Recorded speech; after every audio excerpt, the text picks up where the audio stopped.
আজকের ফটোশপ টিউটোরিয়ালে আমরা দেখব ব্লেন্ড ইফ এর ব্যবহার এবং কিভাবে ব্লেন্ড ব্যবহার করতে হয়, ব্লেন্ড ইফ ব্যবহার করতে হয়। ফটোশপে মূলত বিভিন্ন ধরনের কাজ আছে, যে কাজগুলো করলে মানুষ দেখে বলবে যে সেটা যেন একবারই সত্যিকারের হয়ে থাকে, কেউ কখনো যেন বুঝতে না পারে যে সেটা আমরা এডিট করেছি। তো চলুন প্রথমে আমরা একটি কাজ করি। আমরা অ্যাডজাস্টমেন্ট লেয়ারে ক্লিক করে নিচ্ছি। অ্যাডজাস্টমেন্ট লেয়ারে ক্লিক করার পর এখান থেকে আমরা সলিড কালারে ক্লিক করব। সলিড কালারে ক্লিক করে এখান থেকে যে কোনো কালার, প্রথমের দিকে কোনো প্রবলেম নেই, আপনি আপনার পছন্দ মতো যে কোনো কালার এখান থেকে অ্যাপ্লাই করতে পারেন, যে কোনো কালার এখান থেকে নিয়ে নেবেন। এরপর এখানে যে হোয়াইট কালার রয়েছে লেয়ার মার্কস থাম্বনেইল, এখানে ক্লিক করব। কিবোর্ড থেকে কন্ট্রোল প্রেস করে আই প্রেস করব।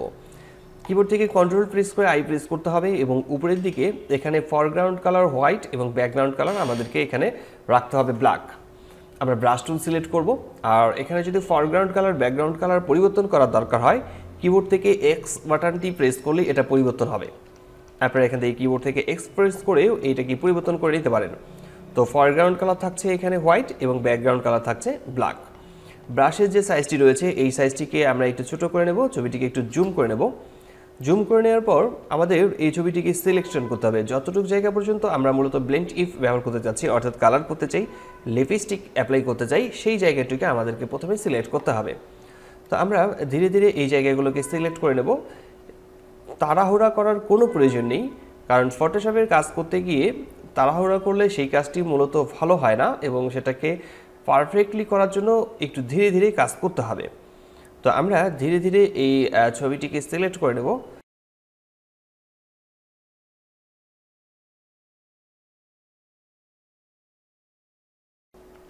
তো মোটামুটি সব দিকেই আমাদের রিটাচিং করা শেষ হয়ে গেছে। এরপর আমরা ব্লেন্ডিং মোডটাকে চেঞ্জ করব। নর্মালি ক্লিক করছি। নর্মালি ক্লিক করার পর এখান থেকে আমরা ক্লিক করব সফট লাইট। সফট লাইটে ক্লিক করলে দেখতে পাচ্ছেন যে ছবিটির মূলত লাইটনেসটা চলে আসছে। এখন আমাদের আরেকটি কাজ আছে। এখন আমরা দেখব যে কোথায় কোন অংশটিকে আবার বাদ দেওয়া দরকার, সেই অংশটিকে আমরা বাদ দিয়ে দেবো। আবার সেই জায়গায় আবার কোথাও যদি কোনো অংশ বাদ পড়ে যায় তাহলে সেটাকে আমরা অ্যাড করে নেব। এখন আমাদের মূল কাজ হচ্ছে এই ছবিটিকে একটা রিয়েলিস্টিক ভাব দেয়া, যেন যে কেউ দেখে বলে যে হ্যাঁ এটা একটু রিয়েলিস্টিক ছবি, এটা কোনো এডিট করা নয়। তো ঠিক এরকম এটি আমাদেরকে কাজ করতে হবে যেন সেটা আমাদের রিয়েলিস্টিক মনে হয়। তো এই জন্য আমরা আমাদের এই লেয়ারটিতে ডাবল ক্লিক করব। এখানে এই জায়গায় ডাবল ক্লিক করছি। ডাবল ক্লিক করলে ব্লেন্ডিং অপশনটি চালু হবে। আমরা নিচের দিকে আন্ডারলাইন লেয়ার থেকে এই অপশনটিকে একটু আমরা ডান দিকে বাম দিকে সব মুভ করব। বাম দিকে মুভ করার সময় দেখবেন এই জায়গায় মূলত এটি লাইটিং ইফেক্ট তৈরি হচ্ছে। আমরা এখানে দেখতে পাচ্ছি যখন এটাকে মুভ করছি তখন এখানে লাইটিং ইফেক্ট তৈরি হচ্ছে।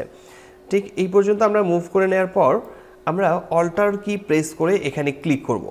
অল্টার কি প্রেস করে ক্লিক করলে এটা ডিভাইডেড হয়ে যাবে এবং একটি অংশ নিয়ে আমাদেরকে ডান দিকে প্রথম দিকে নিয়ে আসতে হবে, তাহলে এটা রিয়েলিস্টিক একটা ভাব লাগবে। এরপর আমরা ওকে লেখাতে ক্লিক করব।